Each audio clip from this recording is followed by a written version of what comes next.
ऋषि पराशर कौन थे, इसका जिक्र करें उससे पहले समझते हैं पराशर का अर्थ क्या होता है। पराशर अर्थात वैसा व्यक्ति जिसके दर्शन या स्मरण करने मात्र से ही समस्त पापों का नाश हो जाता है, वही पराशर कहलाता है। अब बात आती है, क्या सच में ऋषि पराशर के स्मरण मात्र से या उनके दर्शन मात्र से ही लोगों के पापों का नाश हो जाया करता था? तो इसे समझने के लिए पराशर ऋषि की पारिवारिक पृष्ठभूमि को समझना आवश्यक है। भारतीय इतिहास में उनके योगदान को याद करना लाजमी है और इस कड़ी में सबसे पहले आप यह जानिए, ऋषि पराशर के पिता का नाम शक्ति मुनि था, उनकी माता का नाम अदृश्यंती था और उनके पितामह का नाम महर्षि वशिष्ठ था।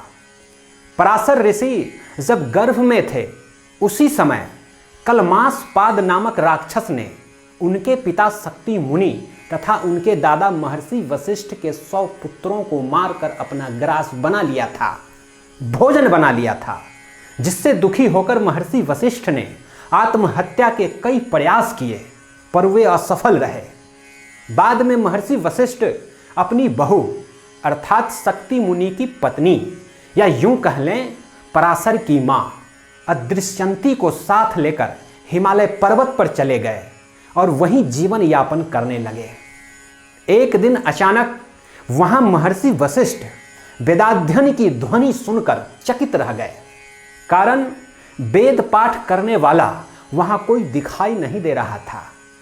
महर्षि वशिष्ठ को चकित देखकर अदृश्यंती ने उन्हें बताया, शक्ति मुनि का पुत्र पराशर मेरे गर्भ में है और उसी के वेदाध्ययन की ध्वनि सुनी गई है। आप सभी जानते हैं, अभिमन्यु ने गर्भ में रहते अपने पिता अर्जुन से चक्रव्यूह भेदने की कला सीख ली थी। ठीक उसी तरह पराशर ऋषि ने भी अपनी मां के गर्भ में रहते अपने पिता शक्ति मुनि से, जब वे जीवित थे, ब्रह्मांड पुराण की कथा सुनी थी और उसे याद कर ली। खैर, अदृश्यंती की यह बात सुनकर महर्षि वशिष्ठ बहुत प्रसन्न हुए और उन्होंने अपनी मृत्यु की इच्छा का त्याग कर दिया और नियत समय आने पर अदृश्यंती ने पराशर को जन्म दी और पराशर धीरे धीरे पलने बढ़ने लगे।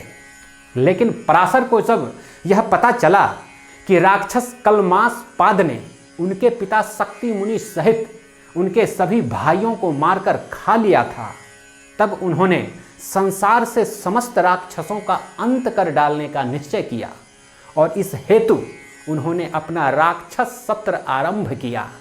परिणाम स्वरूप राक्षस मृत्यु को प्राप्त होने लगे।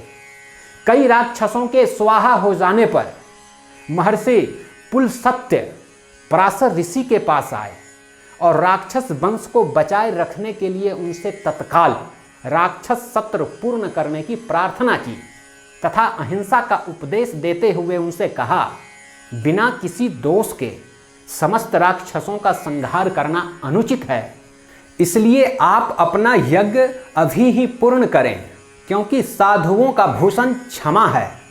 यह सुनकर पराशर ऋषि को अपनी गलती का आभास हुआ और वे सोचने लगे, उनके पिता और चाचाओं की हत्या तो एक राक्षस कलमासपाद ने ही किया था और उसके लिए समस्त राक्षसों को मारना उचित नहीं है।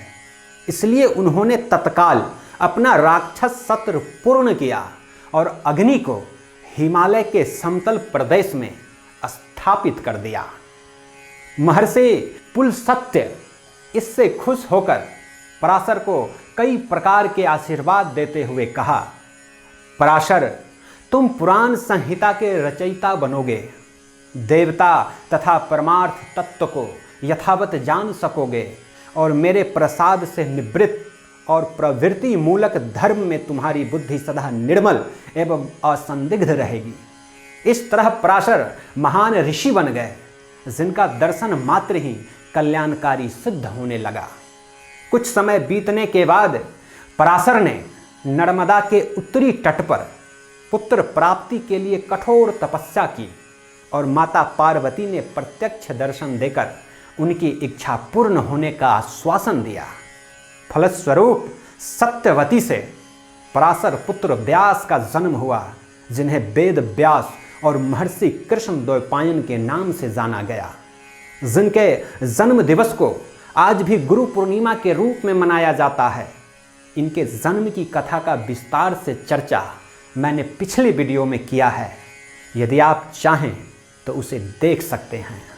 और अगली वीडियो में जिक्र करेंगे महाभारत को श्री गणेश जी ने ही क्यों लिखा।